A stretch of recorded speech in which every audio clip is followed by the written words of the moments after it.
Kadang yang paling kita butuhkan itu bukan keramaian, tapi hening. Bukan suara orang, tapi ruang untuk mendengarkan suara hati sendiri. Sendiri itu tenang, seperti jalanan kecil yang basah setelah hujan. Seperti pagi buta sebelum kota mulai hidup.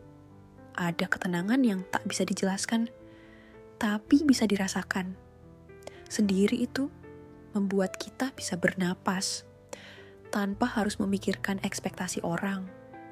Tidak perlu tersenyum saat sedang tidak ingin. Tidak perlu menjelaskan kenapa kita tiba-tiba diam.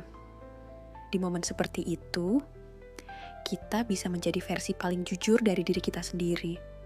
Tapi, di sisi lain, sendiri juga bisa menjadi ruang yang terlalu luas, terlalu sunyi. Dan sunyi itu kadang menggemakan suara-suara yang kita pendam. Sepi itu datangnya pelan, tak mengetuk pintu, tak membawa suara.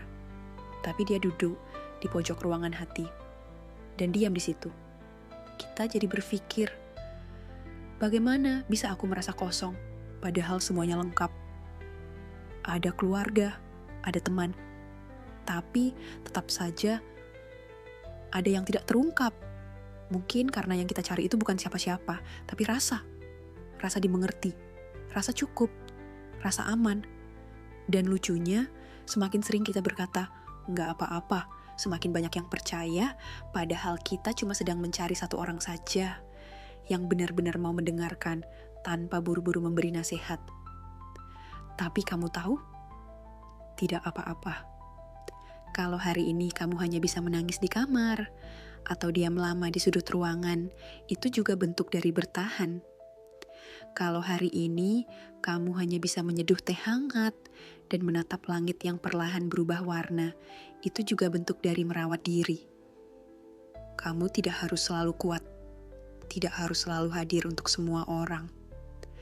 Karena kadang satu-satunya yang kamu butuhkan cuma dirimu sendiri yang duduk diam dan berkata pelan, "Terima kasih ya, sudah sejauh ini."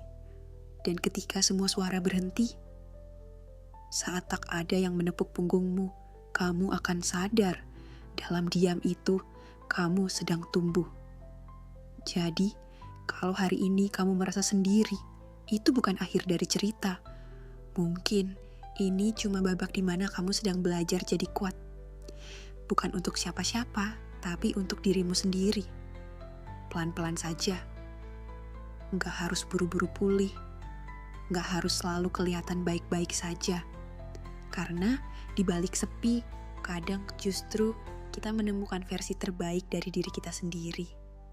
Dan ingat, kamu boleh sendiri, tapi kamu nggak pernah benar-benar sendirian.